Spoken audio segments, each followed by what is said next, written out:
Oi, sou Gabriela Rezende, estudante de Medicina aqui do MEPAC Itumbiara. Sejam bem-vindos à sua unidade. Aqui no MEPAC Itumbiara, nós temos tecnologias de ponta, um centro de simulação realística, um ambulatório próprio com pacientes reais e, além disso, um corpo docente de excelência. Estudar medicina aqui é como se fosse um sonho.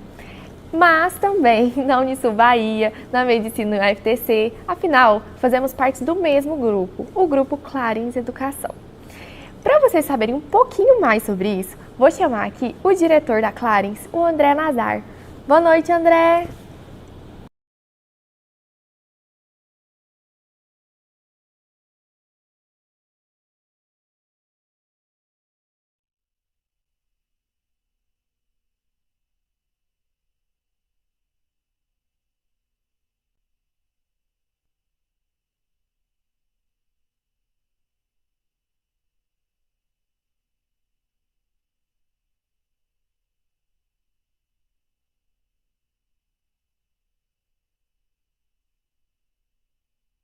Para o início oficial do semestre letivo de 2023.2, em nome da Clarins Educação, né, que é um grupo educacional cuja missão é promover educação médica e ciência de qualidade, né, para um mundo melhor.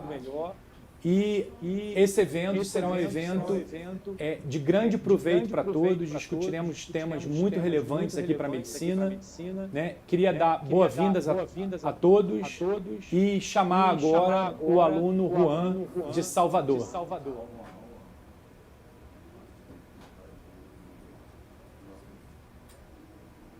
Olá pessoal, aqui é Juan Freitas, estudante do 10º semestre de Medicina. Primeiramente, gostaria de dar boas-vindas aos nossos colegas de Salvador, Eunápolis e Itumbiara. Nós, de Salvador, já estamos com a expectativa a mil para começar o novo semestre letivo. Principalmente porque agora temos um prédio novo, que foi arquitetado e idealizado com tecnologia avançada, para que a gente possa desenvolver as nossas habilidades médicas da melhor forma possível. O prédio novo está simplesmente fantástico. Eu sei que a ansiedade está a mil, a minha também está, e mal posso esperar para o dia 14, onde iremos desfrutar de cada canto do nosso novo prédio. Para dar continuidade às boas-vindas, gostaria de chamar aqui o nosso novo diretor da unidade, professor Carlos Pinto. Boa noite, professor Carlos.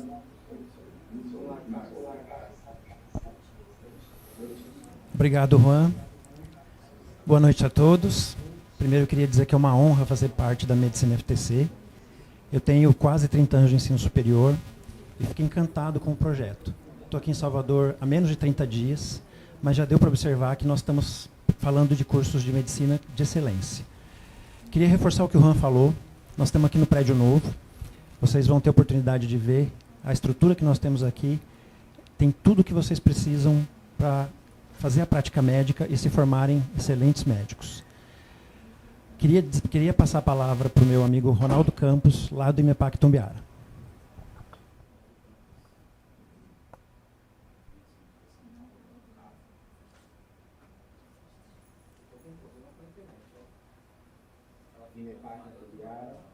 Primeiramente, eu desejo um excelente semestre letivo para toda a comunidade acadêmica, alunos, professores, não só da MEPAC Itumbiara, mas dos alunos da Medicina FTC em Salvador e para a Unisul Bahia em Eunápolis.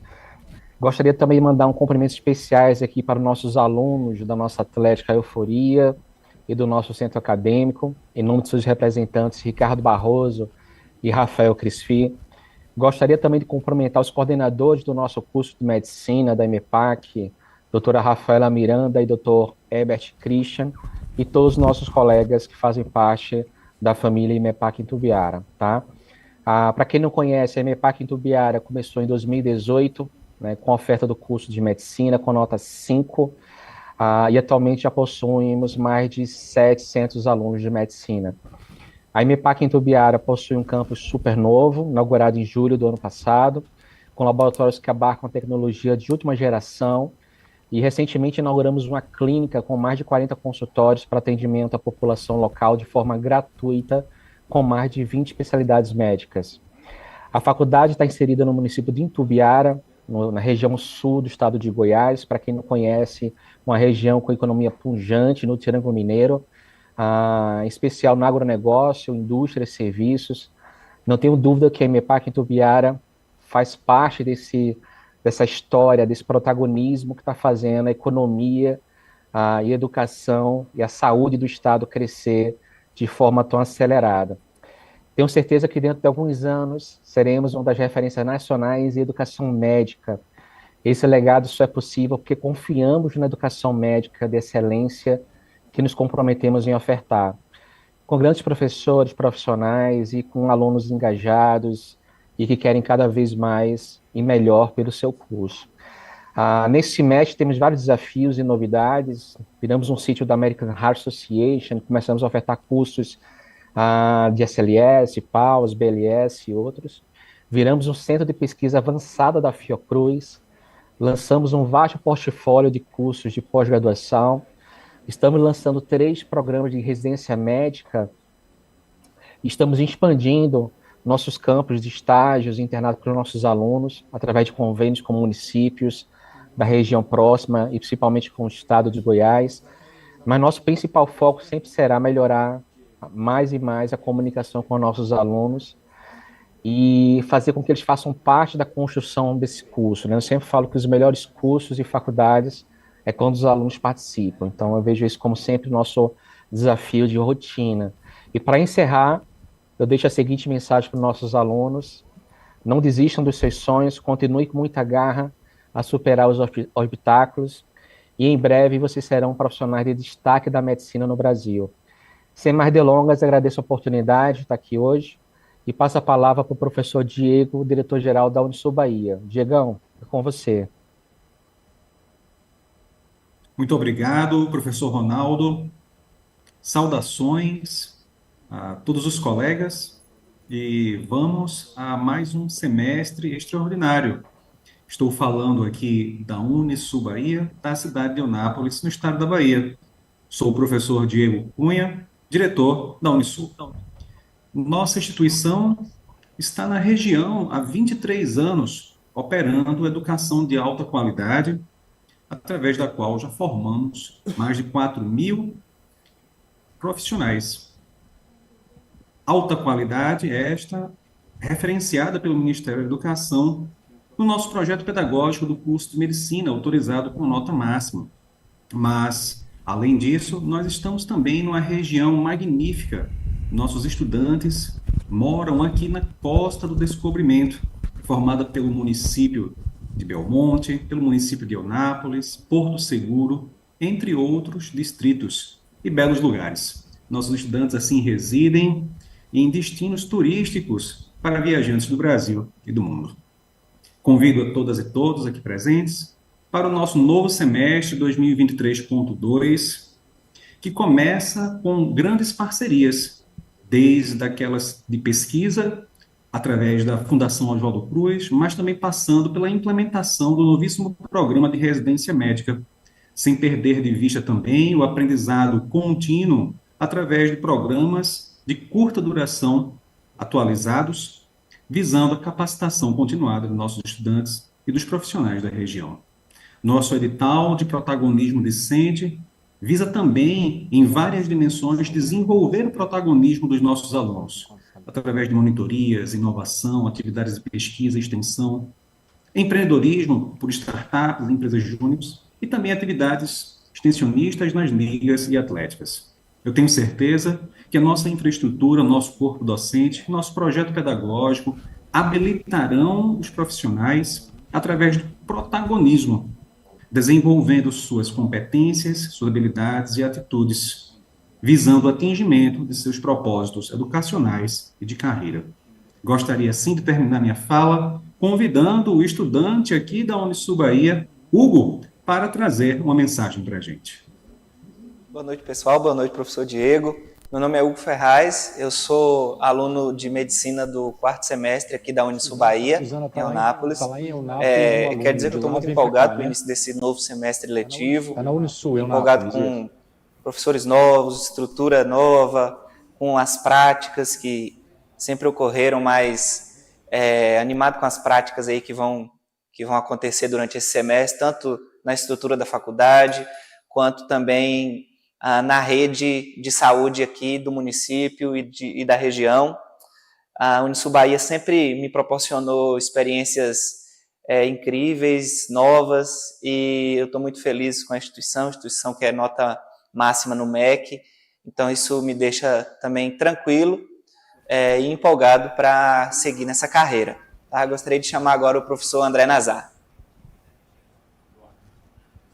Bom, boa noite, pessoal. E para continuarmos aqui nosso evento, agora a gente vai falar sobre a parte científica da medicina, né? Então, um papo de médico para médico. A gente convidou aqui o Dr. Gabriel Prado, né, que é neurologista e especialista em medicina de estilo de vida. E esse é um tema muito palpitante, é um tema muito incrível, que tem sido discutido em todos os grandes congressos das múltiplas especialidades médicas. Então é um grande prazer recebê-lo aqui, doutor Gabriel. O prazer é meu, André. Obrigado pelo convite. Muito bom. Eu queria que você começasse, Gabriel, primeiro falando um pouquinho sobre a sua formação, né, na área de medicina de estilo de vida e, assim, como é que é a atuação do médico de estilo de vida, né, nas múltiplas especialidades, né, e assim, me explica um pouquinho o que é a medicina de estilo de vida, o conceito de medicina de estilo de vida. Primeiramente, obrigado, André, pelo convite de fazer parte desse projeto incrível e maravilhoso que eu vejo que vocês vêm fazendo com muito apreço e muito carinho. Tive a oportunidade de conhecer um pouco da estrutura aqui também. E falar sobre medicina do estilo de vida é algo que me pulsa muito e me traz muito interesse, porque é algo que me trouxe uma visão diferente na área da medicina, né? Eu me graduei na área de medicina em 2011, em 2012 eu iniciei a área da neurologia na Santa Casa e foi aonde eu comecei a ter uma percepção ali do paliativo, que às vezes a gente fica num tratamento com o paciente de uma forma que a gente, pela demanda, pela alta demanda, a gente às vezes não ter aquele acolhimento, aquela questão do tratamento voltado para a gente entender o processo do adoecimento, né? Então, a medicina do estilo de vida, eu fui ter o conhecimento dela nos últimos anos, tanto que a medicina do estilo de vida vem criando uma raiz mais forte na área de educação médica a partir dos anos 90, né?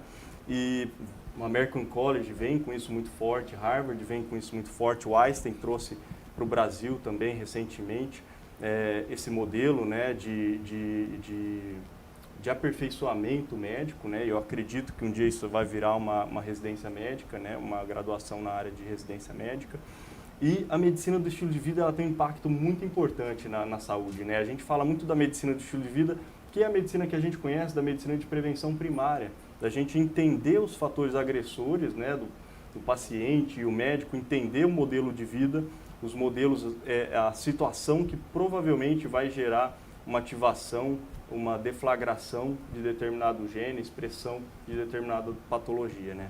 Quando eu falo sobre medicina do estilo de vida, André, eu gosto sempre, eu não queria falar muito sobre teoria aqui, mas como a gente vai fazer um pouquinho de ciência, a forma como eu queria abordar, até porque o público que está assistindo a gente a maioria é acadêmica e tem interesse em saúde, né? E o que me fez exatamente ter essa boa percepção da importância da gente trabalhar o paciente de uma forma clínica, que é o que a gente fala, e não segmentada em especialidade, eu acho que vem muito antes da questão desse segmento, né? Então eu via que antes de ser antes de atuar na neurologia, eu tinha que ser médico. E eu tinha que entender profundamente sobre um risco cardiovascular, entender sobre a abordagem clínica de como abordar aquele paciente, entender o modelo de vida dele. E se a gente for ficar falando de medicina de estilo de vida, vai parecer uma coisa muito lúdica e muito límbica, né? Mas eu sempre falo quando eu vou abordar meus pacientes a respeito de medicina de estilo de vida é a gente ter uma boa percepção do estresse. Que eu falo estresse, a gente tem uma concepção muito errada do que é o estresse. O estresse é ótimo para o corpo. O estresse é algo que faz a gente sair da zona de conforto, é o que faz o nosso corpo desenvolver. Então, quando a gente fala sobre, por exemplo, um estresse físico, se você quer desenvolver músculo, você tem que gerar um estresse a nível muscular para o seu músculo desenvolver. Se você não manda estímulo, a tendência é ter perda da estrutura de massa magra, né? Eu falo sobre saúde mental, emocional também, o impacto do estresse que isso tem, né? Então eu vejo muito na neurologia, a gente pega o paciente com transtorno cognitivo leve e fala para fazer palavra cruzada, sudoku. Eu falo que às vezes essa metodologia da gente restringir o paciente a um ponto muito pequeno ali da região cerebral mesmo, de estímulo, né, é muito pouco. E eu falo, o melhor estresse para o cérebro é viver, né, é você ter rotina, é ter hábito. Eu vejo muito paciente depois dos 60 anos de idade que se acomoda e às vezes tem uma rotina tanto de trabalho, do dia a dia, muito passiva, a livre curso, e a pessoa perde o estímulo, né, de responsabilidade de trabalho, de finança, de autocuidado. Então a importância de você gerar estresse no teu corpo é o que vai gerar o desenvolvimento, né? Eu falo, tudo que no nosso corpo não recebe estresse, a tendência é atrofiar. A gente vê um rim que para de funcionar, a tendência é o nosso corpo poupar energia, né? E o rim que tem que fazer a função contralateral ali, ele gera uma hiperplasia, gera um aumento do metabolismo para fazer aquela função. Eu vejo muito na neurologia, o paciente que tem um AVC, que tem uma isquemia em determinado hemisfério cerebral e perde funcionalidade, quando você gera o estresse na atividade física, na fisioterapia, na reabilitação, o corpo ele gera neoconexões, gera o mecanismo de plasticidade, né, de complacência cerebral para retomar aquela habilidade, né? Então o estresse ele te tira da zona de conforto, ele te dá mobilidade, mas está aí muito uma coisa que às vezes na prática médica a gente não se atenta, né, que é a estratégia e a constância, né? Que é o que eu falo, o estresse ele necessita uma estratégia adequada, que é o que eu falo para os meus pacientes, né? Muitos pacientes falam, doutor, estou com colesterol alto, estou fazendo atividade física todos os dias, mas não está baixando meu colesterol. Eu falo, o que você está fazendo? Ele, Pilates. Eu falo, Pilates é uma excelente atividade física, é uma excelente atividade, mas ele não tem a estratégia para baixar seu colesterol. Então é como se fosse uma pessoa, um adolescente que está estudando para uma prova de matemática com um livro de português. É ótimo saber português, mas exige a estratégia adequada para que ele tenha uma resposta adequada em relação à saúde. Então o estresse ele tem essa importância no nosso corpo, associada à constância e associada à boa estratégia, que é onde a gente vai conseguir trabalhar o mecanismo cardiovascular, a parte de glicogênio, de mobilização de gordura, seja para riscos cardiovasculares. Então a medicina do estilo de vida está aí para exatamente a gente ter uma boa percepção, que além do médico ter uma abordagem muito íntima ali com o paciente e individualizada, ter uma equipe multidisciplinar que consiga ter toda essa boa concepção de mandar o estresse adequado. E é aí que eu falo que entre o antídoto, né, a cura, e o veneno está na dose, né, que é exatamente o perigo do estresse. O estresse é importantíssimo para o desenvolvimento do nosso corpo, que é o que a gente estava conversando. A falta dele gera um processo de perda, mas também quando a gente extrapola a nossa capacidade de trabalhar, de lidar com o estresse, que é onde inicia o processo do adoecimento. Então a gente sempre fala sobre o equilíbrio do nosso corpo, né, a hormese ou a homeostase, que a gente fala muito da física, né, que nada desenvolve sem energia, então nada desenvolve de forma inerte. Então você precisa gerar estresse, então você quer desenvolver músculo, você gera um estresse lá na academia, que você gera um processo de ganho de massa muscular. Se você não manda estímulo, a tendência é atrofiar, mas também se você leva um estímulo a nível muscular além do que seu corpo pode suportar, que é onde gera o processo de adoecimento. Isso vale para todas as vertentes quando a gente fala em questão de saúde, né? A gente fala sobre a parte alimentar, que a restrição pode gerar uma perda ou deficiências ali do bom funcionamento do equilíbrio do corpo, como também o excesso ou a má qualidade implica também no processo de adoecimento. Na saúde mental eu falo exatamente esse processo da gente entender o equilíbrio da hormese. Eu falo da hormese, a homeostase, que é como se fosse um elástico, né? Como se fosse uma mola que a gente consegue esticar, que é onde mantém a gente ativo, mas a partir do momento que você gera uma força muito além do que você consegue suportar, que é onde você rompe o elástico, você rompe a mola. E na parte de saúde mental é exatamente esse ponto. Eu falo que a gente vive um processo de aprendizado. A gente não nasce sabendo ler, a gente não nasce sabendo andar, a gente tem que gerar um estresse no nosso organismo para criar habilidade. É igual gerar um estresse mental para aprender um cálculo de matemática. A gente precisa gerar um esforço. E o estresse não é legal. O estresse é desconfortante. Na academia fazer exercício é desconfortante. Aprender um cálculo de matemática é desconfortante. Mas é o que o estresse vai te tirar da fase inerte, é o que vai fazer seu corpo desenvolver. Mas, a partir do momento que a gente extrapola, como eu estava falando da saúde mental, a gente não nasce com habilidades, a gente vai adquirindo isso durante a vida. Então, quando a gente vai ter que lidar com a perda dos pais, ou uma doença na família, ou o primeiro paciente grave, ou uma questão financeira, um divórcio, um relacionamento, é vivência. Então, a vivência é o que gera estresse, que é onde a gente cria habilidade de vivência, de lidar com determinadas situações, onde a gente aprende a dar um passo para trás, a soltar corda para outra coisa, entender o limite do nosso corpo. Isso faz parte da nossa saúde mental e emocional. Então, a medicina do estilo de vida ela está muito sobre isso, sobre a gente, o médico, junto com o paciente, ter boas instruções em relação ao impacto que as nossas escolhas têm no nosso dia a dia, né? Seja na parte alimentar, como eu estava falando, sobre a nossa sobrecarga mental e a forma de lidar com os desafios, com as dificuldades, com as coisas que fogem um pouco do nosso controle, que às vezes a gente não espera. Então, a gente vai criando habilidade. Então, ter um professor para poder te ensinar francês, você vai aprender muito mais rápido. É igual ter uma psicóloga para poder trabalhar essa girada de chaves em relação à sua forma de ver a vida, de encarar problemas ou de ter determinadas escolhas ali do dia a dia. Então, ter um personal, um educador físico que possa te passar instruções de atividades físicas que tenham efetividade para a tua patologia e que tenham uma relevância ali para um bom resultado clínico, né? Que é o que eu vejo do AVC, como eu estava falando, né? Às vezes o paciente fala, mas doutor, eu estou fazendo fisioterapia uma vez por semana e não estou tendo resposta. É porque é o que eu falo, às vezes uma semana, que é 1 horinha de fisioterapia, nas 24 horas do dia, nos 7 dias na semana, é muito pouco. Então, o que o corpo precisa é exatamente manter a disciplina constante. É igual o paciente que quer perder peso, em sobrepeso, ou o paciente que quer melhorar um perfil de esteatose hepática ou um perfil metabólico, ele tem que conhecer os gatilhos de escolhas do dia a dia que está gerando determinada patologia. E o médico, junto com uma abordagem multidisciplinar, com as técnicas tanto da medicina alopática quanto da parte de metabolismo, entender o que está acontecendo e mostrar para o paciente determinadas estratégias para que ele chegue num resultado adequado. E é o que eu falo muito, um exemplo que eu dou muito, André, para meus pacientes, para ter clareza sobre isso, é a gente entender que nenhum ser vivo germina ou floresce num ambiente queimado, devastado, sem condição.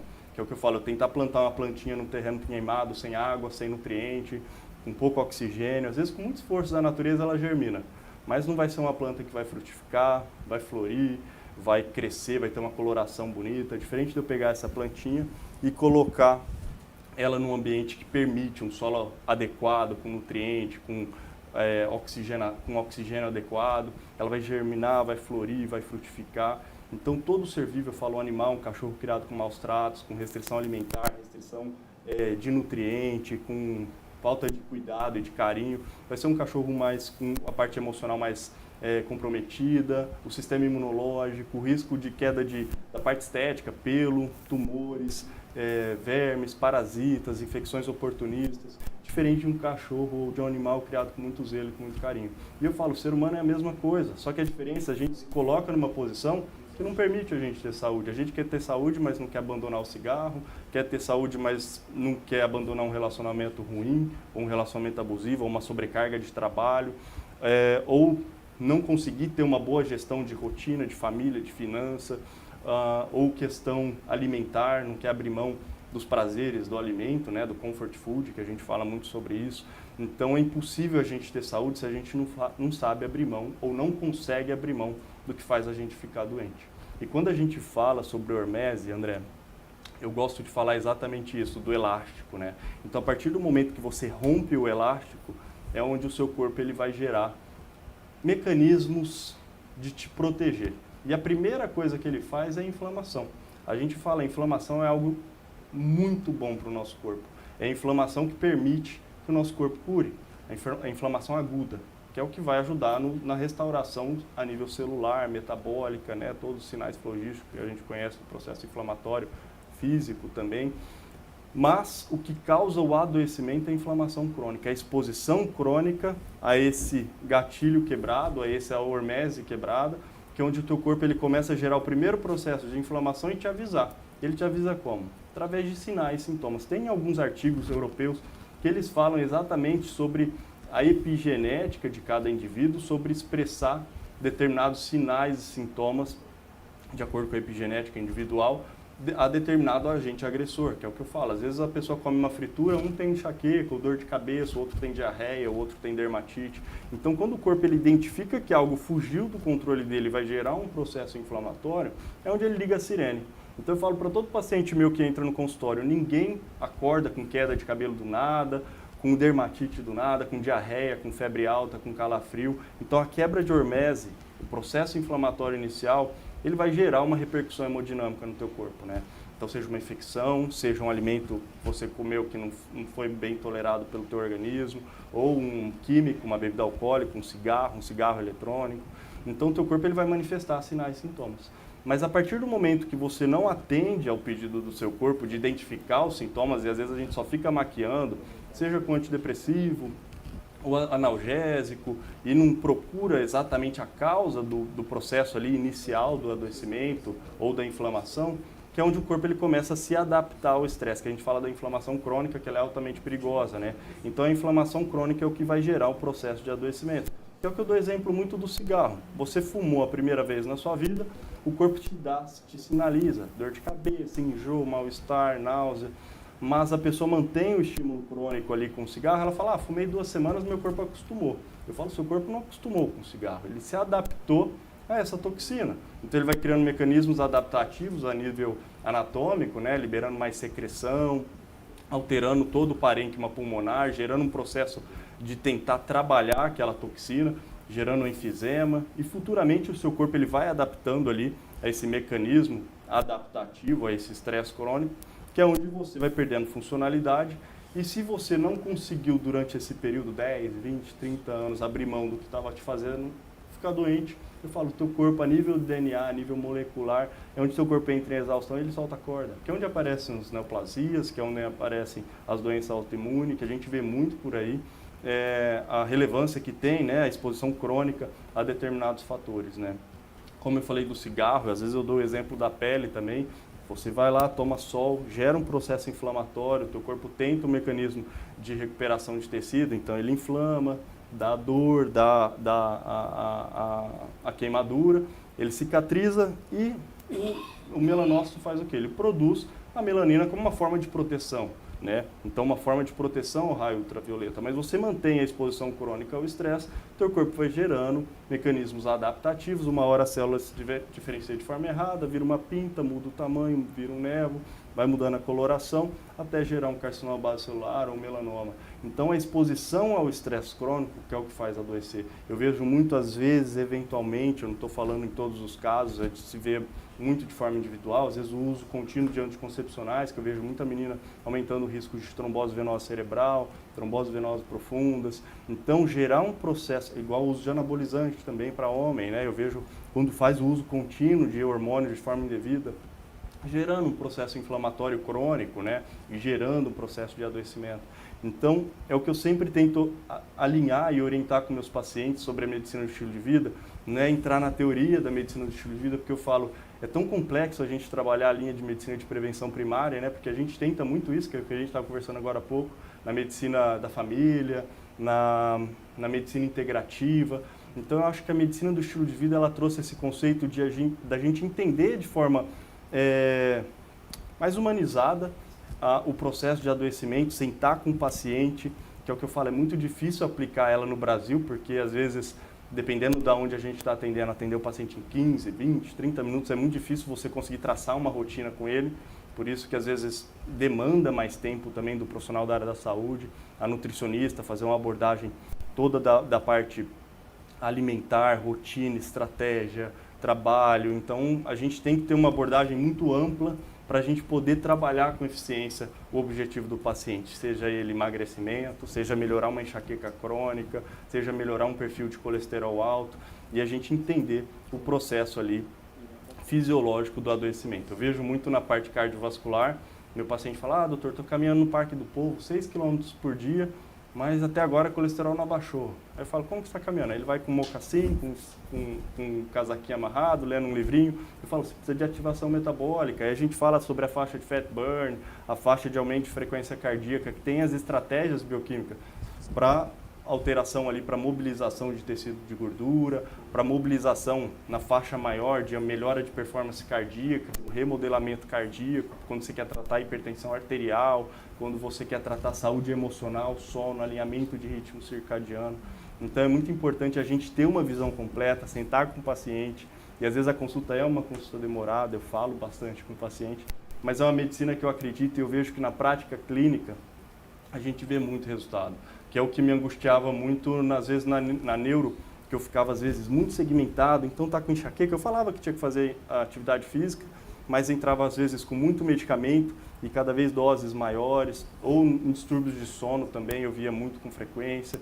Então a gente trabalhar a parte cardiovascular, então eu acho que a medicina do estilo de vida ela está integrada em todas as áreas. Porque quando a gente fala de saúde intestinal, a gente fala da área de dermatologia, quando a gente fala de saúde metabólica, a gente fala de hepatologia, a gente fala de gastro, a gente fala de neuro. Então eu acho que a medicina do estilo de vida é exatamente o médico, a gente entender que antes de ser especialista, a gente tem que ser médico, né? Isso aí, a gente Gabriel. não pode abandonar isso. Isso aí, exatamente. Até baseado nisso, eu ia te perguntar exatamente essa questão, assim, para os nossos estudantes de medicina, né, aqueles que estão começando o curso, né, aqueles que já estão concluindo o curso, a gente sabe que 90% das causas de morte hoje são secundárias a doenças crônicas não transmissíveis, né? Exato. Que são todas essas doenças que a gente consegue prevenir com essas questões de mudança de estilo de vida, né? Alimentação, prática de atividade física, não consumo do álcool, de cigarro, né? A questão do estresse. Então, agora também, muito recentemente, a questão de relacionamentos e a tal da felicidade, né? Ser feliz, né? Sorrir mais, conviver com pessoas agradáveis. Assim, tudo isso é bastante claro, mas assim, é importante também a gente colocar que a medicina de estilo de vida ela tem um caráter muito científico por trás, né? Então, todos esses estudos aí com grandes cortes de pacientes mostram que há uma redução de mortalidade por doença do aparelho cardiovascular nos pacientes que praticam mais de 150 minutos de atividade física por semana, que dormem mais do que 6 horas, né, de 6 a 8 horas pelo menos durante a noite. Né? Então eu queria que você falasse um pouquinho essa coisa aí, o que é a ciência, né, e o que a medicina de estilo de vida vem comprovar em relação à ciência, aos artigos, aos papers aí publicados nas grandes revistas internacionais, o que você tem a falar a respeito disso? Sim, é exatamente isso que você estava falando, André. A medicina do estilo de vida ela é literalmente embasada na parte científica mesmo, então da gente entender todo esse modelo clínico, né, de como abordar e de como trabalhar a saúde do paciente. Como você falou, das 6 a 8 horas, quando a gente fala sobre epigenética, sobre higiene, uma gama de vertentes que a gente tem que trabalhar, né, porque o indivíduo ele é muito individual, a genética é muito individual. Então, a gente precisa traçar o ritmo circadiano individual de cada paciente. Então, a parte científica da medicina do estilo de vida é exatamente a gente ter esse conceito da ciência, né, do que a gente tem hoje em dia, que eu vejo que a ciência ela vem trazendo uma boa percepção da gente entender o modelo de vida que a gente leva hoje em dia, com o advento de tecnologia. Eu falo muito sobre isso. Quando eu fui fazer o curso em Harvard, que eles falam muito sobre essa questão da medicina do estilo de vida e o impacto que isso tem, eles falam muito sobre o impacto que a indústria alimentícia teve na área, não só da medicina, mas na área da nutrição também, né, no impacto na saúde de forma geral, que é onde a pessoa ela tem mais facilitações ali no alimento ultraprocessado, na qualidade do alimento. Então a gente já nasce numa geração que a gente já tem uma percepção muito errada, às vezes, do modelo de alimentação, do modelo de rotina, de vivência. E uma coisa que eu falo muito é que dos anos 1900 aos anos 2000, o principal adoecimento foi na parte cardiovascular, metabólica, obesidade, as síndromes metabólicas. E eu falo que dos anos 2000 para cá, o adoecimento está sendo exatamente aqui, a parte psíquica. E quando a gente fala sobre essas questões, a gente fala muito sobre os avanços dos estudos hoje em dia, falando sobre ritmos circadianos, sobre sono, sobre a medicina paleolítica. Então, assim, tem uma gana de publicações hoje em dia voltadas para essa questão da gente entender o processo metabólico, da gente entender o modelo do ser humano de forma paleolítica, né? Tanto na parte nutricional, alimentar, né? Tentar consumir o alimento. Na medicina do estilo de vida eles falam muito sobre a dieta plant-based, né? E a dieta plant-based é literalmente uma dieta voltada para a questão mais paleolítica, e as pessoas já remetem muito à questão de, é vegetariano ou vegano, e não é bem assim. Eles falam que para você priorizar alimentos de origem vegetal, mas também a principal impacto ali da dieta plant-based é tirar o industrializado, né? Então a gente tem uma boa percepção ali da qualidade do alimento que a gente está comendo, que é o que eu falo, antigamente o ser humano, a gente não tinha um micro-ondas ou um freezer para armazenar um alimento. Se você pescou um peixe hoje e você não comeu ou não conseguiu comer o peixe todo, amanhã ele está estragado. E amanhã você vai ter que pescar de novo. E eu falo, o ser humano ele fazia atividade física todos os dias, plantar, colher, caçar. E hoje em dia a gente vive uma vida muito acomodada, né? Então a medicina ela tenta trazer todos esses impactos, né, que a tecnologia, a facilitação da alimentação, o ultraprocessado, a contaminação de alimentos, os tóxicos, vem influenciando ali na nossa expressão gênica, né, na forma do adoecimento. Muito interessante. E para os nossos estudantes também, Gabriel, eu acho que um ponto bem importante que você tocou é a questão da saúde mental, né? Então a gente viveu momentos difíceis aí de estarmos enclausurados com a pandemia da Covid, né, termos que nos adaptar a todos esses momentos aí novos, né, que a gente viveu, né, até adaptação à tecnologia, como você falou. Então hoje as crianças elas estão muito tempo no celular, né? Quantas vezes a gente vai num restaurante e tem lá uma família em que as crianças estão no celular e a gente já sabe que isso afeta o desenvolvimento infantil, né? Que isso propicia mais doenças de caráter de cognição, que modulam o pensamento, modulam o aprendizado, né? Então, assim, e os nossos estudantes de medicina, eles não fogem dessa regra, né? Porque, assim, faculdade de medicina, nós nos dedicamos aqui muitos anos ao estudo, né? Uma faculdade extremamente sacrificante, muitas horas de estudo, muita abdicação, né? Muito tempo fora de casa, noites sem dormir, estudando, lendo, né? Então, assim, esse é um ponto importante também. Eu acho que a gente precisa medir mais isso entre os estudantes de medicina, né? Porque a gente tem visto cada vez mais os estudantes de medicina sentirem sinais graves disso tudo, né? Porque vêm para a faculdade e não conseguem comer bem, não dormem bem, né? Tem uma série de restrições que não deveriam ter, né? Então, assim, qual o seu conselho assim, para esses estudantes de medicina que estão aqui? Como é que você diria para eles equilibrarem a vida deles, para eles terem uma saúde mental também adequada, para eles poderem se dedicar ao estudo sim, mas que eles possam encontrar um caminho de viver uma vida saudável, né? Sim. Você entrou num ponto muito interessante, viu, André? Eu falo que o advento da tecnologia ele veio para ajudar, mas ao mesmo tempo a gente tem que ter uma boa percepção do impacto que isso está fazendo na nossa saúde, tanto cerebral quanto na parte psíquica, na parte emocional, né? A gente estava falando sobre aprendizado, né? Eu falo, nossos avós, bisavós aprendiam na época deles ali a ler e escrever por volta dos 10 anos de idade, sentado assistindo uma lousa, né? A professora escrevendo, se fizesse bronca, ajoelhava no milho, eles falavam, né? E aí as gerações foram mudando. Eu falo, na época dos meus pais, eles aprendiam a ler, a escrever com 8, 9 anos de idade, depois na minha geração com 6, 7 anos de idade. E eu estava esses dias conversando com meu irmão, porque tem minha sobrinha que está com 3 anos, e aí eu falei, né, a Luísa não gosta de assistir os filmes das princesas?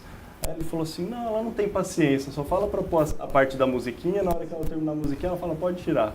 E ela já tem uma percepção muito grande ali, então ela já sabe escrever o nomezinho dela no tablet. E eu vejo que a percepção hoje em dia das crianças, que inclusive o Augusto Cury falou esses dias num podcast, que é uma percepção que eu trabalho muito com meus pacientes, da gente ter uma boa consciência do impacto que a tecnologia, que a luz artificial tem em relação à bioquímica do nosso cérebro, né? Hoje em dia, uma criança de 3, 5 anos de idade que fica 20 minutos no tablet, ela é mais impactada, recebe mais informação que o imperador de Roma recebia naquela época, né? Porque naquela época ele ia receber uma pessoa ou outra entrando ali no aposento dele, mas hoje em dia, com uma máquina na mão, um celular, a gente tem uma informação o tempo inteiro, informação que atrapalha, que atua de forma incisiva na nossa bioquímica, né?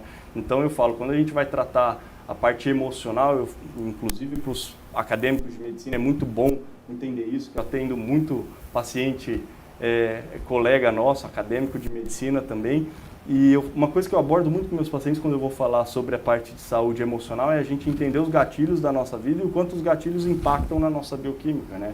Então, o gatilho pode ser desde tecnologia, um dia que você acordou super bem, você abriu o celular, você viu uma coisa ali que já fez sua bioquímica atuar, mecanismos de defesa, de adrenalina, cortisol, sensação de euforia. Então, a tecnologia, ela impacta de uma forma muito intensa no nosso corpo. Fora o nosso estilo de vida, as pessoas que a gente coloca na nossa vida, que a gente vai conviver indo para o trabalho, que a gente vai passar o dia inteiro convivendo, ou o nosso relacionamento, a pessoa que acorda do nosso lado. Então a gente tem vários modelos ali que atuam na tua bioquímica. E eu falo para os meus pacientes, e eu vou falar para os acadêmicos de medicina, a gente tem alternativas que ajudam no nosso conforto, né, que ajudam a atuar na nossa bioquímica. Então, na medicina do estilo de vida, eles falam muito sobre atividade física de alta intensidade, que ajuda a liberar endorfina, ocitocina, hormônios relacionados ao bem-estar, e técnicas como yoga, meditação, mindfulness. Eles falam muito do grounding, que eu falei esses dias nas redes sociais, que é exatamente esse contato com a natureza. E o que seria isso? Parece uma coisa lúdica, mas é aquela pessoa que fala, eu fui para a praia só de colocar o pé na areia quente, dar um mergulho no mar e voltar, pegar um pouco de sol, parece que eu voltei revigorado, porque atua na tua bioquímica. Assim como a gente sabe que tem algumas suplementações, alguns chás, camomila, passiflora, valeriana, que ajudam a atuar na sua bioquímica, dando um conforto, um bem-estar. Assim como eu falo para os pacientes também, tem medicina alopática, que tem uma influência muito positiva em relação à modulação bioquímica ali do seu bem-estar. Como a gente vê muito medicamento ali que atua, como a sertralina, ou medicamentos que atuam com mecanismos ali para bem-estar. Mas é o que eu falo para os meus pacientes. Nada disso aqui de estratégia vai fazer um relacionamento abusivo ser menos abusivo, uma sobrecarga de trabalho ser menos exaustiva, ou um impacto que às vezes uma rede social ou uma coisa que você está vivendo, que é o que eu falo, tem coisas que você precisa girar a chavinha e criar habilidade, que é o que eu falei, a gente não nasce com a habilidade de lidar com um problema financeiro, com uma eventualidade que saiu do nosso rumo, ou com uma questão ali de primeiro filho, ou a primeira faculdade, ou ir mal numa prova. Então a gente vai criando habilidades. E é o que eu falo, você ter um mentor que te ajuda com isso, é igual você ter um professor de francês para aprender francês. Você aprende com muito mais facilidade quando você tem uma estratégia adequada. Então a importância de um psicólogo, de um psicoterapeuta, de um analista, podendo te ajudar em relação a girar esses gatilhos e desbloquear alguns medos, angústias, preocupações, eu acho que é um ponto fundamental. Além de usar essas estratégias que eu uso para mim, quando eventualmente eu estou muito atarefado e tem coisas que eu não consigo resolver em determinado momento, eu usar a estratégia de atividade física de alta intensidade ou usar algum suplemento que às vezes ajudaria naquilo, e se for necessário abrir mão e entrar com medicamento, que às vezes eu entro com o paciente com medicamento que ajuda na modulação em relação ao humor. Então é o que eu falo, quando a gente vai gerir bem a nossa rotina, que é um dos pilares da medicina do estilo de vida, né, a boa gestão da rotina é uma coisa que eu converso com os pacientes sobre o impacto que as nossas escolhas e as coisas que a gente coloca na nossa vida e a fase que a gente está, que é o que eu falo. O André, hoje em dia, o André de 17 anos de idade, vivendo a vida hoje em dia, você não ia ter tanta habilidade como você tem hoje, que é diferente do André de 20 anos lá para frente, com habilidade de rotina, de gestão, de organização. Então, conforme a gente vai vivendo, a gente vai criando habilidades emocionais, relacionamento, de vivência. Então, o que eu falo para os acadêmicos de medicina é exatamente entender que é o processo mesmo. A medicina, a faculdade, exige da gente, exige nosso tempo, exige um pouco da nossa parte social. É importante a gente ter sempre consciência das estratégias, né? Como a gente está falando, atividade física, bom alinhamento de sono, ter um bom controle em relação às coisas que a gente coloca na tua vida, moderação em relação à bebida alcoólica. Se vê que teu corpo está muito cansado, é o que eu falo para meus amigos. Às vezes teve uma semana super puxada no trabalho, eles ligam, cara, eu não estou muito mal, vamos sair hoje para beber? Eu falo, não, hoje você vai ficar em casa, se sossega, a gente conversa. Mas no dia que você estiver bem, se você quiser beber, você bebe, não tem problema nenhum. Mas o dia que você está ruim, escuta seu corpo, vai alinhando sua rotina, seu dia a dia, que é o que eu falo, a medicina do estilo de vida, ela não vem para pregar uma religião, ela vem exatamente para a gente ter uma boa percepção da nossa vida, dos processos que fazem a gente adoecer e ter uma boa gestão. Eu acho que eu, com a habilidade emocional que eu tenho hoje em dia, na minha época de 22, 17, 18 anos de idade, na época de medicina, eu acho que eu ia ter uma concepção na forma de encarar, às vezes, algumas dificuldades ou algumas eventualidades, lidar com morte, com perda, de chegar no leito e o paciente não está lá, de uma forma diferente. Então, eu acho que a habilidade ela vem com o tempo, não precisa se apressar, mas eventualmente a nossa vida não é um platô de felicidade, a nossa vida ela oscila. Então, a gente tem uma boa percepção disso. E se não estiver bem, procurar ajuda. Claro. Procurar ajuda de um profissional ou de professores que eventualmente poderiam dar alguma orientação, mas ter sempre um profissional ali de um alicerce que possa dar uma boa orientação em relação à saúde de forma geral, porque a área da saúde é uma área que realmente tem um índice científico de transtornos psíquicos muito grandes. Então é importante a gente sempre estar atento a isso e ver até onde o limite do nosso corpo para determinadas coisas, principalmente na saúde emocional. Muito bom, Gabriel. O pessoal está me chamando aqui que parece que tem pergunta aqui para a gente. Vamos dar uma olhada?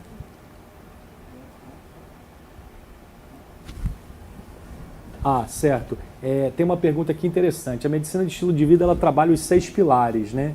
É possível achar o equilíbrio entre todos eles ou sempre estaremos nessa tentativa? Sim. Né? É aquilo que a gente falou um pouco aqui, né, Gabriel? É mais simples falar do que fazer, né? Então, assim, a gente encontrar o equilíbrio desses 6 pilares ali, a gente dormir bem, a gente praticar atividade física, a gente englobar isso na nossa rotina, né? Nossa rotina corrida aqui de estudo, de trabalho, de palestra, de aula, né? É bastante complicado. Então, assim, eu acho interessante, aí eu vou te colocar uma coisa da minha vivência assim, de medicina de estilo de vida, o que eu acho muito interessante na medicina de estilo de vida é que, assim, é fácil a gente definir nossas metas lá no nosso trabalho, né? É tão simples. Hoje as grandes empresas definem metas, objetivos de uma forma muito clara, né?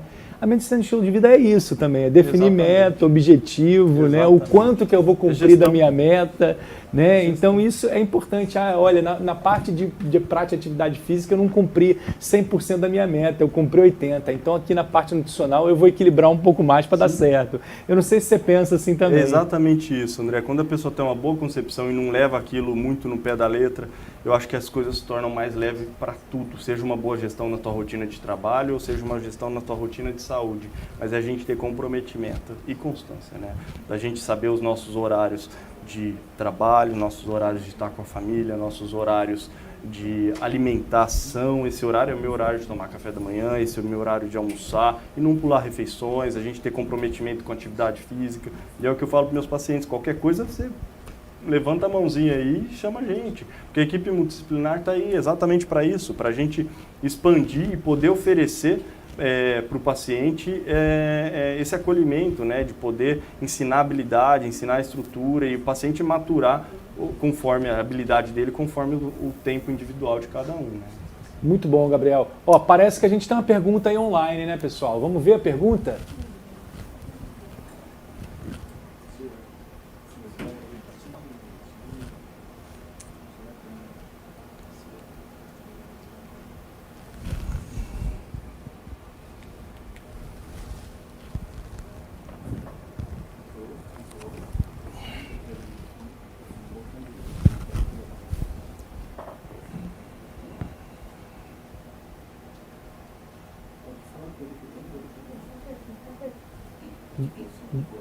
César, você está no ar. Pode falar. Boa noite, doutor André. Doutor André, agora que eu vou falar com vocês aí, doutor André, doutor Gabriel, boa noite, que honra estar aí com vocês, participar desse evento. Estava tendo uma aula aqui com vocês, né? Tava sendo show de bola aqui, um momento de aprendizado e eu como atleta só fui balançando a cabecinha aqui o tempo inteiro. Então, pessoal, para quem não me conhece, está acompanhando essa live aí, César Cielo, da natação, e eu estava aprendendo muito com os nossos médicos aí, eu sou filho de médico também, então é muito legal estar participando. E eu estou impressionado com a estrutura das faculdades de vocês, né? Eu sou atleta, como eu falei, já ganhei medalha em campeonato olímpico, né? Jogos Olímpicos, campeonato mundial, E eu sempre fui muito interessado nessa questão de saúde, bem-estar, né? Sempre buscar o nosso melhor, a nossa melhor versão, né? Eu sempre brinco, né? O 101% que a gente pode atingir. E eu vou falar para vocês, são duas dúvidas, tá? São duas perguntas aí. Uma é se vocês vão ter curso de pós-graduação, tá? E a segunda, se vocês vão ter curso de curta duração nessas estruturas aí maravilhosas, né? De Salvador, Itumbiara e Eunápolis. Obrigado. Muito legal, César. E para responder essa sua pergunta, vamos chamar o Pedro. Ô André, boa noite. Cielo, que prazer, cara, responder uma pergunta tua. Campeão olímpico, mundial, recentemente na fama, no Hall da Fama da natação. Que honra, cara, ter você como um brasileiro. É importante essa sua colocação, e o que eu acho que o André falou bastante, e o Gabriel também, a gente quer pegar o indivíduo como um todo, né? Nós estamos falando muito de medicina, estilo de vida, e aqui quando a gente vem para o mundo da educação, a gente também quer ter esse aluno na vida inteira que ele vai passar com a gente.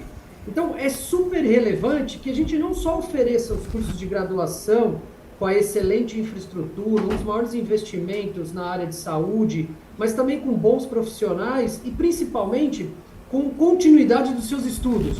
Nós falamos muito aqui da dificuldade do aluno, de nesse primeiro momento, olha, eu tenho que passar numa disciplina, ou tenho que conciliar o curso de medicina com a área de estresse, a parte de alimentação, mas essa parte vai passar, vocês todos serão médicos num curto espaço de tempo, isso a gente tem certeza absoluta. Só que o que nós vamos fazer depois disso, né? Como é que vai ser a vida de um graduado em medicina? O que a gente pode ajudar dentro desse ecossistema todo de atenção aos nossos alunos? E aí eu falo com muita propriedade, a gente está dentro de um grupo que ele oferta para os alunos de uma forma muito excelente essa vida continuada nos estudos. Nós nunca vamos parar de estudar, como os profissionais, como professores, e dentro dessa linha, nós temos um diferencial fantástico dentro da Clarence, que abarca todas essas três instituições, né? A FTC em Salvador, um prédio maravilhoso, uma infraestrutura linda, a IMEPAC na região de Itumbiara e Unisul Bahia, porque a gente tem 4 pilares da educação continuada. E você bem perguntou, falou, será que nós vamos ter curso de pós-graduação, curso de curta duração? Vamos ter, e já estamos funcionando com esses cursos.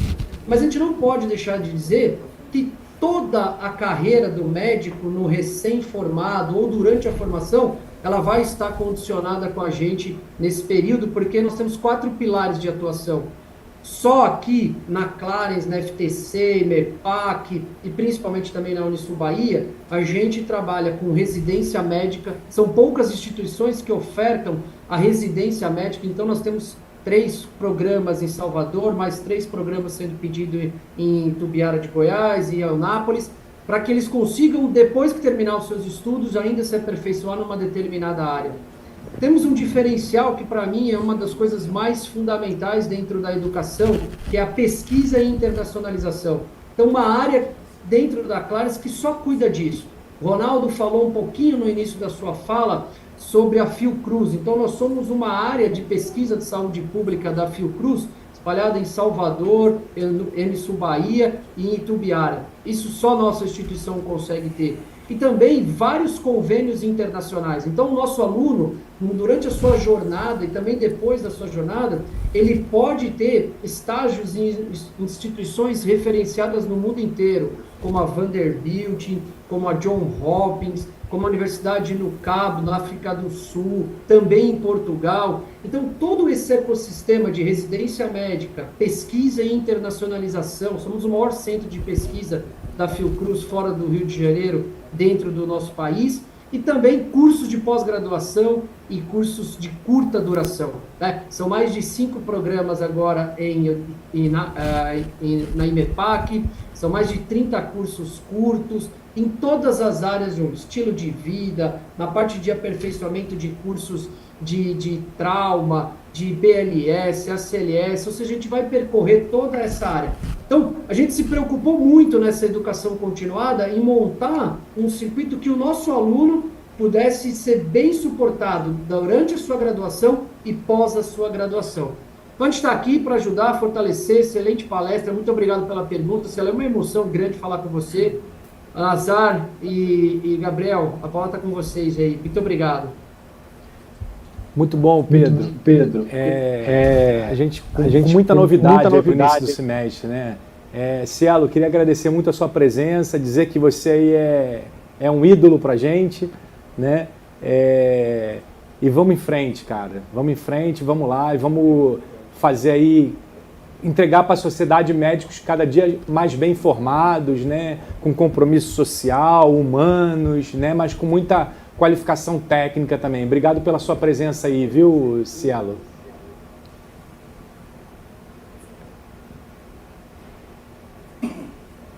Obrigado a você, doutor André, doutor Gabriel, obrigado pela aula aí e pelo espaço. É uma honra estar com vocês. Aos alunos que estão conosco aí, muita sorte nesse segundo semestre.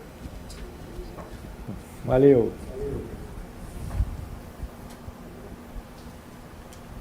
É isso, Gabriel. É bom, né? A gente vê assim, um atleta como Cielo, motivo de muito orgulho pra gente, né?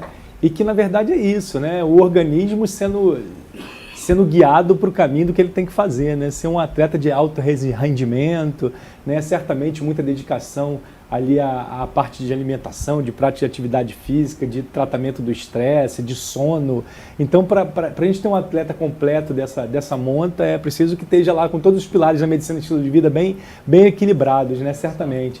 Mas, assim, queria te agradecer muito a presença, viu, Gabriel? É ótimo a gente poder conversar sobre esse tema, um tema super atual. Eu acho que a gente tem que entender a medicina e estilo de vida como parte de todas as especialidades médicas, né? Ela está na neurologia, ela está na gastroenterologia, ela está na ginecologia obstetrícia, ela está lá na pediatria, né? Então todo mundo precisa estar lá com os pilares equilibrados para poder ter uma vida melhor, né? E a gente poder conseguir aí produzir também gerações melhores, né? Para a melhoria do nosso Brasil, né? Obrigado pela sua presença, foi ótimo.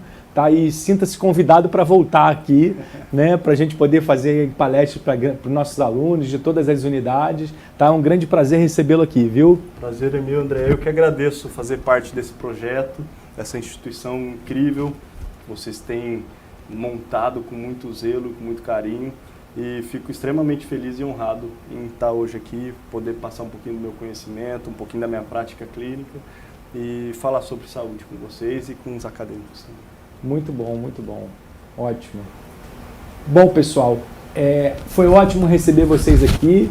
Então, esse início de mais um semestre letivo, que vocês aproveitem muito, né? A gente preparou tudo com muito carinho, né? Com muito esmero. A gente pensou em cada detalhe, né? Em todas as nossas unidades. De novo, falar da Clarins Educação, né? Um grupo que quer promover de verdade educação médica de qualidade, né? Ciência, produção científica, internacionalização, pós-graduação, cursos de curta duração, né? Isso tudo a gente está preparando para os nossos estudantes, né? E também para os médicos. Então a gente quer de fato ter uma grande comunidade médica aqui e estar discutindo assuntos e temas interessantes como esse, e certamente a gente vai fazer muitos eventos semelhantes ao que aconteceram aqui hoje. Então, um excelente semestre letivo para todos, né? Muito bom recebê-los aqui, né? E contem conosco para fazer de vocês médicos brilhantes aí, que vão atuar no futuro para melhorar as mazelas da nossa sociedade, né? Um grande prazer e sejam muito bem-vindos.